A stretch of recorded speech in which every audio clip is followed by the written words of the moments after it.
Olá pessoal, Dorivaldo Valentim mais uma vez convosco, começando aqui o curso básico de Git e GitHub. Antes, quero apresentar aqui o material. Provavelmente em muitos cursos, começando neste, você vai me ver usar muito essa ferramenta. Essa ferramenta é o Xmind, que eu vou utilizar para criar a estrutura de como devemos seguir os nossos estudos. Como vocês podem ver, já tem aqui o de Git e GitHub, onde a princípio nós vamos ver noções básicas, onde vamos ver o que é Git e o que é versionamento, o historial do Git e GitHub, conhecendo o GitHub e por aí vai. Então eu vou voltar aqui na apresentação e vamos continuar. Começando com Git e GitHub. Como é que você me responderia se eu te perguntasse o que é versionamento? Se souberes, está aí de parabéns. Agora, caso não saibas, é isso que nós vamos ver para frente. Versionamento é basicamente a forma de como eu organizo um projeto em versões. Ou seja, se eu estiver a trabalhar em um projeto e definir que eu trabalhando daqui, do momento X até o momento Y, é a primeira versão do projeto, o que eu estou a fazer é versionar o meu código ou versionar a aplicação. Neste caso, estou a fazer um versionamento da minha aplicação. E sim, versionamento está intimamente ligado com a palavra versões, que como eu já disse, se eu tiver um projeto e separar ele em versões, estou a fazer versionamento deste projeto. Um exemplo básico para vocês compreenderem mais ou menos como é que é versionar um projeto ou uma aplicação. Então eu tenho aqui a minha aplicação, certo? Essa aplicação eu começando, ou quando comecei, criei uma parte da aplicação. E na verdade aqui o exemplo que eu vou utilizar, que eu acho que todo mundo conhece, é o Facebook. Por exemplo, o Facebook tem um menu azul lá no topo. E o que acontece? Eu, se estiver a criar o Facebook ou um site semelhante ao Facebook, provavelmente eu também vou criar aquele menu azul lá no topo. Então, quando eu já criei aquele menu, eu posso considerar aquele como sendo a primeira versão ou a versão 1 do meu projeto ou da minha aplicação. Mais à frente, quando eu já crio uma seção, por exemplo, para publicações ou para alguém publicar, posso considerar isso como sendo uma segunda versão do projeto. Depois eu crio a parte de baixo, que é o rodapé. Também vai ser uma versão do meu projeto. Ou seja, eu vou dividindo o meu projeto em várias versões que depois vão se agrupar na minha aplicação em si. Ou seja, a minha aplicação, para eu ter a aplicação completa, eu passo pela versão 1, versão 2 e versão 3. E só daí, depois de eu ter a minha aplicação completa, eu lanço isso para um servidor remoto, que é onde o meu site fica hospedado para possibilitar as pessoas acessarem. Ou seja, se todos nós em volta do mundo conseguimos acessar o Facebook, é porque ele está hospedado em um servidor. E é isso que acontece com as nossas aplicações. Depois de trabalharmos as versões, ou cada versão da aplicação, nós lançamos ela para um servidor. Possíveis problemas. Suponhamos que eu esteja trabalhando num site chamado, por exemplo, Dorivatec, que é o mesmo nome que o canal. Eu fiz uma apresentação, por exemplo, com o meu cliente, que me pediu que fizesse site, e ele achou que o site já estava bom até aquele ponto. Então ele gostou do site, disse que está fixe, e o que eu fiz? Peguei todos os arquivos do site que vai desde imagens, vídeos, arquivos de código e por aí vai, por exemplo, e zipei ele, ou como é que eu posso dizer então, empacotei ele, transformando ele em, por exemplo, dorivatec.zip, que é como está aqui. Então, o que acontece? Eu vou ter uma versão da minha aplicação, certo? Sim. Mas depois, avançando um pouco, eu faço novas alterações no projeto e tal, e apresento ele novamente ao meu cliente.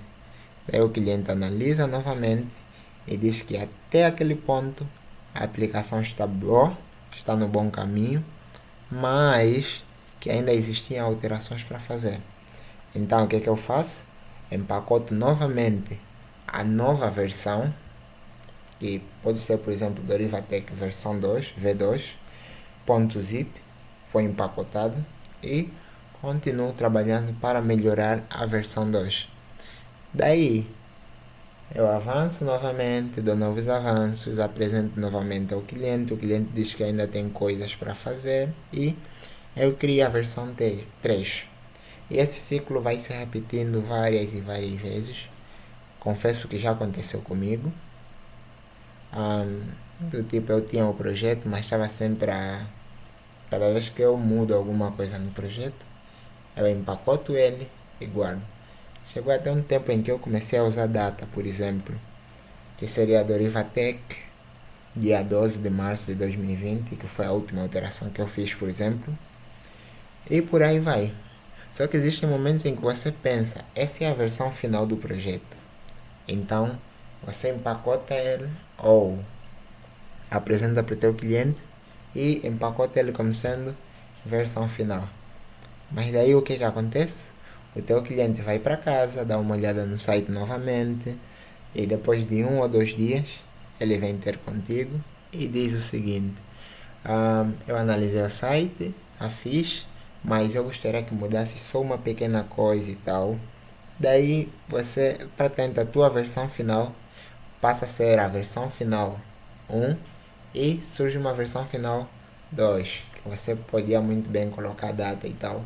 E isso parece ser um ciclo sem fim, porque basicamente um site nunca está terminado.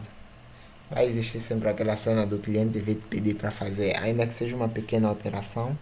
Sim, vai existir. Então o site nunca está terminado.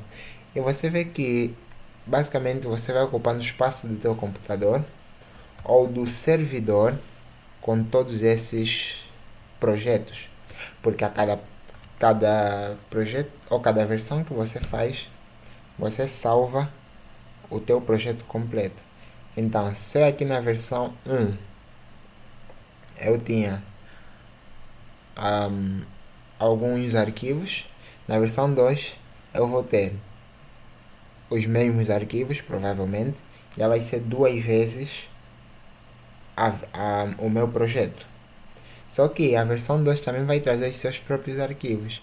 Então vai ser 2 vezes o meu projeto mais um bocado da versão 2. E isso se estende até a versão 3, a versão 12 de 3 de 2020 e por aí vai. Você nota que isso vai ocupando muito espaço. Depois temos alguns problemas que podem surgir se você estiver a trabalhar em equipe, por exemplo. Suponhamos, novamente eu tenho uma aplicação onde eu estou a trabalhar nessa aplicação. Então eu trabalho na aplicação e tudo fiz normalmente. Como já viram antes, pode dar aqueles problemas de você ter várias versões do mesmo projeto completo. Agora você imagina quando você estiver trabalhando em equipe. Porque em equipe vai ter aquela de cada um tem uma versão completa do projeto. Sim. Na verdade eu vou avançar aqui. Vão se juntando mais pessoas ao teu time. Por exemplo, 4. Pode ser menos, pode ser mais, não faz mal. Então, cada um deles vai ter uma versão do projeto completa. Suponhamos que você, que está aqui no topo, trabalhe para criar o menu. O teu parceiro trabalha para criar uma seção de publicações. O outro parceiro trabalhe para a apresentação das publicações, continuando a falar do Facebook. E o quarto parceiro ou quarto usuário trabalha para criar o rodapé. O que vai acontecer? Ou o que pode acontecer? Suponhamos que você já fez o menu e você manda para a aplicação. Se o teu parceiro que está a trabalhar na parte de publicações ou criar as publicações, pegar simplesmente o projeto que ele já tem e mandar para a aplicação, todos vocês vão perder o menu que você já tinha feito. Por quê? Porque você tem o menu e mandaste para a aplicação. Só que ele não tem o menu, mas ele tem a parte de publicações. Então, quando ele mandar a parte de publicações para dentro da aplicação, o que vai acontecer é o quê? Como ele não tinha um menu, praticamente a aplicação em si não vai ter um menu. Então daí já começam a surgir as dores de cabeças para quando todos vocês quiserem lançar o que cada um fez para dentro da aplicação.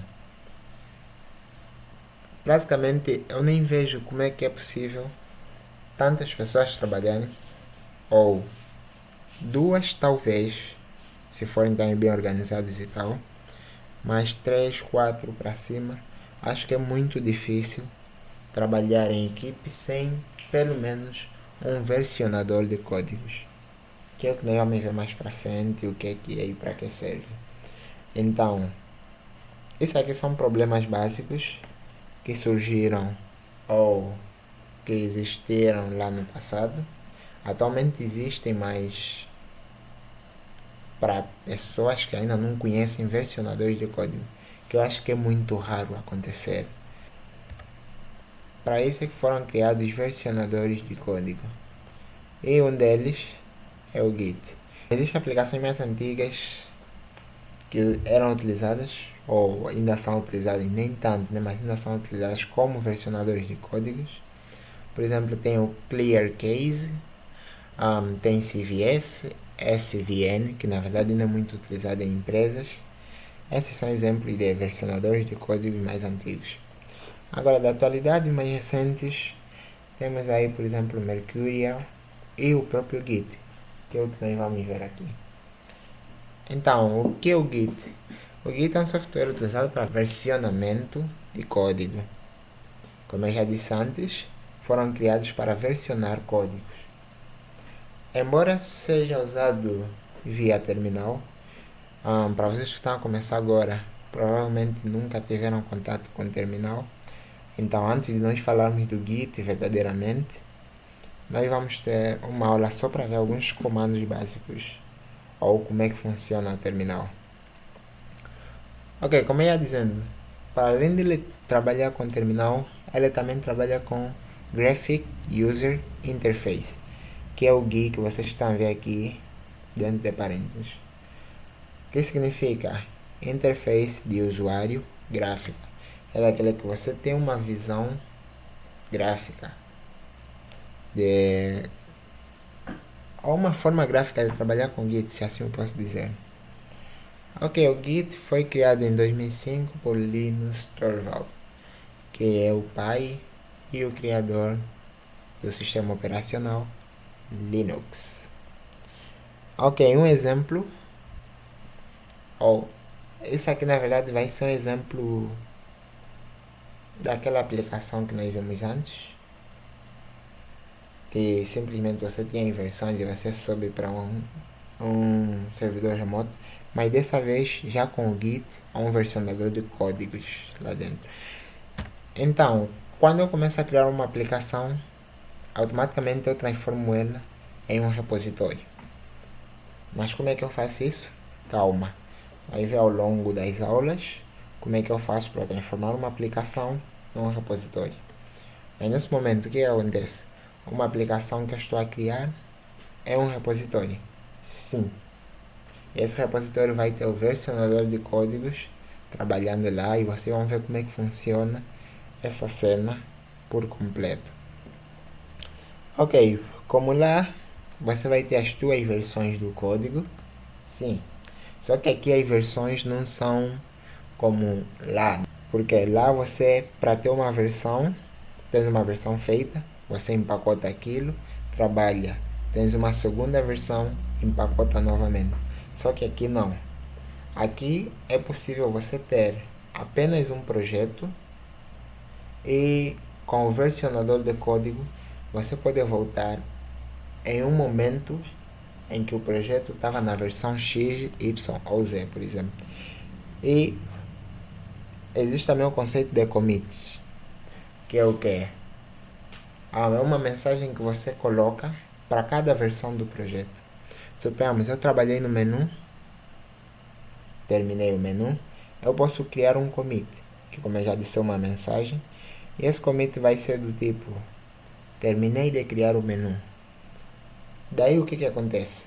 Se em algum momento eu estiver na versão 3 do meu projeto, eu posso voltar para a versão 1 sem perder o conteúdo que eu já tinha na versão 2 e na versão 3. Ou seja, eu faço meio que uma viagem no tempo. Eu consigo chegar lá e depois voltar na versão 3 sem que eu perca o código que eu tinha feito na versão 3. E daí isso facilita por quê? Porque daí você não tem que, por exemplo, empacotar a versão 1, empacotar a versão 2, empacotar a versão 3 e ocupar espaço no computador. Você consegue voltar, consegue avançar somente com alguns comandos que você utilizar no terminal. Simples assim. Agora aqui, depois de você terminar a tua aplicação, ou você acha que já tem alguma coisa, o que acontece aqui é que você não soube direito no servidor remoto, né? Você antes soube ele no GitHub, que é uma plataforma, meio que uma rede social para os programadores que utilizam Git. Só para dizer que o Git não é utilizado só por programadores. Qualquer um pode utilizar Git, desde que ele necessite de um versionador de software. Suponhamos que eu esteja fazendo um trabalho escolar, por exemplo, eu posso utilizar o Git. Se for um trabalho escolar, por exemplo, a falar sobre língua portuguesa ou algo do tipo, falando sobre verbos, eu posso fazer que escrevi a introdução dos verbos, utilizo o Git e faço um commit. Defini um verbo, faço um commit. Fiz a classificação dos verbos, um commit e por aí vai. Isso não se limita somente a programadores. Mas ok, continuando. Eu lanço o meu repositório para o GitHub. É possível você criar repositórios públicos e privados. Públicos para acesso, para que qualquer um tenha acesso, e privado para que pessoas determinadas tenham acesso. Nem todo mundo vai ter acesso. Mas isso acho que é um conceito que você já conhecia, então, sei lá. Ok, só depois do GitHub é que eu lanço ele para o meu servidor remoto, que é onde vai ficar o meu site. Deu para compreender? Então, agradeço pela vossa atenção. Espero que tenham gostado dessa aula. Eu vou estar esperando por vocês na próxima aula. Quem falou para vocês foi o Dorivaldo Valentim, aqui do canal Dorivatec. Se gostou da aula, dá um joinha aí, dá um like. Tem alguma crítica? Comenta. Tem algum elogio?